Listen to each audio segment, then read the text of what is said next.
ನಮಸ್ಕಾರ ಸ್ನೇಹಿತರೆ, story world ಅನ್ನೋ ಚಾನಲ್ಗೆ ಸ್ವಾಗತ. ಲಕ್ಷ್ಮಿ ಮತ್ತು ಗಣೇಶನ ಈ 5 ವಿಗ್ರಹಗಳು ನಿಮ್ಮ ಮನೆಯಲ್ಲಿದ್ದರೆ ಅದೃಷ್ಟ ನಿಮ್ಮ ಮನೆಗೆ ಬಂದ ಹಾಗೆ. ಲಕ್ಷ್ಮಿ ಮತ್ತು ಗಣೇಶನ ವಿಗ್ರಹಗಳು ಮನೆಯಲ್ಲಿಟ್ಟು ಪೂಜೆಯನ್ನು ಮಾಡುವುದರಿಂದ ಧನ ಸಂಪತ್ತು ಜ್ಞಾನ ವೃದ್ಧಿಯಾಗುವುದು.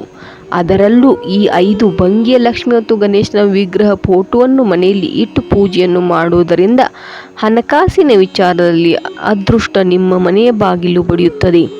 ಲಕ್ಷ್ಮಿ ಮತ್ತು ಗಣೇಶನ ಯಾವ ವಿಗ್ರಹ ಮತ್ತು ಫೋಟೋನು ಮನೆಯಲ್ಲಿಟ್ಟು ಪೂಜೆ ಮಾಡಬೇಕು ನೋಡೋಣ ಬನ್ನಿ. ಲಕ್ಷ್ಮಿ ಮತ್ತು ಗಣೇಶನ್ನು ಶಾಂತಿ, ಬುದ್ಧಿವಂತಿಕೆ ಮತ್ತು ಸಮೃದ್ಧಿಯ ದೇವರೆಂದು ಪೂಜಿಸಲಾಗುತ್ತದೆ. ಗಣೇಶ ಮತ್ತು ಲಕ್ಷ್ಮೀ ದೇವಿಯನ್ನು ಹಿಂದೂ ಧರ್ಮದಲ್ಲಿ ಸೋದರ ಸೋದರಿಯರು ಎಂದು ಕರೆಯಲಾಗುತ್ತದೆ. ಯಾವುದೇ ಶುಭ ಕಾರ್ಯವನ್ನು ಮಾಡುವ ಮುನ್ನ ಗಣೇಶನನ್ನು ಹೇಗೆ ಪೂಜಿಸಲಾಗುತ್ತದೋ ಹಾಗೆ ಲಕ್ಷ್ಮೀ ದೇವಿಯನ್ನು ಪೂಜಿಸಲಾಗುತ್ತದೆ. ಯಾವ ಮನೆಯಲ್ಲಿ ಲಕ್ಷ್ಮಿ ಮತ್ತು ಗಣೇಶನನ್ನು ಜೊತೆಯಾಗಿ ಪೂಜಿಸುತ್ತಾರೋ ಅವರು ಜೀವನದಲ್ಲಿ ಪ್ರಗತಿಯ ಯಶಸ್ಸನ್ನು ಸಾಧಿಸುತ್ತಾರೆ. ಆದರೆ ಮನೆಯಲ್ಲಿ ನೀವು ಈ ರೀತಿಯಾದ ಗಣೇಶ ಮತ್ತು ಲಕ್ಷ್ಮೀದೇವಿಯ ವಿಗ್ರಹವನ್ನು ಇಟ್ಟುಕೊಳ್ಳುವುದರಿಂದ ಧನ ಸಂಪತ್ತು ಮತ್ತು ಅದೃಷ್ಟ ಬರುವುದು. ಲಕ್ಷ್ಮಿ ಮತ್ತು ಗಣೇಶನ ಯಾವ ವಿಗ್ರಹವನ್ನು ಅಥವಾ ಫೋಟೋವನ್ನು ನಾವು ನಮ್ಮ ಮನೆಯಲ್ಲಿ ಇಡಬೇಕು ಎಂದು ಹೇಳುತ್ತೇನೆ ಕೇಳಿರಿ.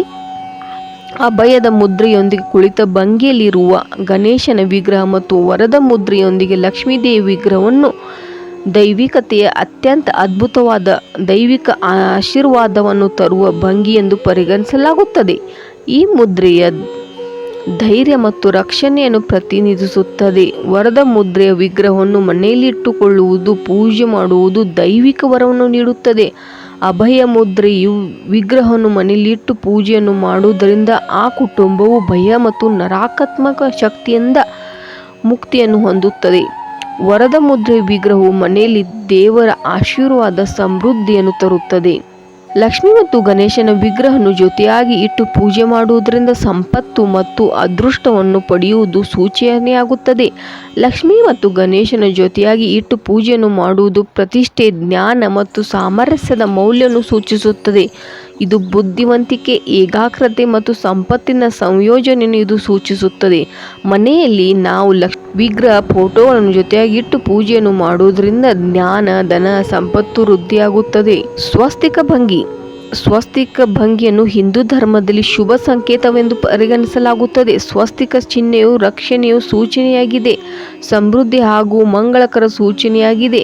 ಗಣೇಶ ಮತ್ತು ಲಕ್ಷ್ಮೀದೇವಿ ವಿಗ್ರಹ ಫೋಟೋನು ಸ್ವಸ್ತಿಕ ರೀತಿಯಲ್ಲಿ ಇಡುವುದರಿಂದ ಅದು ರಕ್ಷಣೆಯನ್ನು ಸೂಚಿಸುತ್ತದೆ. ಇದು ನಮ್ಮೆಲ್ಲರಿಗೂ ನಕಾರಾತ್ಮಕ ಶಕ್ತಿಯನ್ನು ದೂರ ಇಡುತ್ತದೆ, ಜೀವನದಲ್ಲಿನ ಪ್ರತಿಯೊಂದು ಅಡೆತಡೆಗಳನ್ನು ದೂರ ಮಾಡುತ್ತದೆ. ಇದು ಕುಟುಂಬಕ್ಕೆ ಶಾಂತಿ, ಸಂತೋಷವನ್ನು ತರುತ್ತದೆ.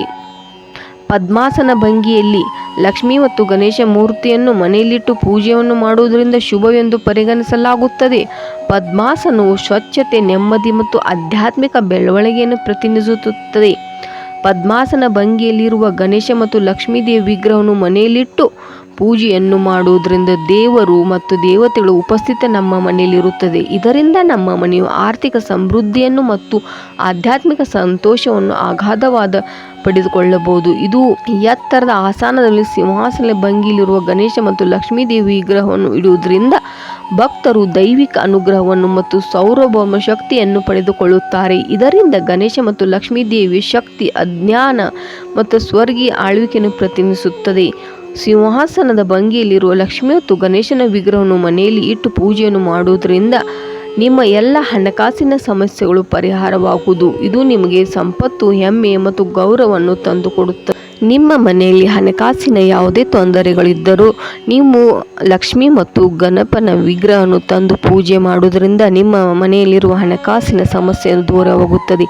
ಈ ವಿಡಿಯೋ ನಿಮಗೆ ಇಷ್ಟವಾಗಿದ್ದಲ್ಲಿ ಲೈಕ್ ಮಾಡಿ, ಶೇರ್ ಮಾಡಿ ಮತ್ತು ಸಬ್ಸ್ಕ್ರೈಬ್ ಮಾಡಿ. ಹರೇ ಕೃಷ್ಣ, ಹರೇ ರಾಮ.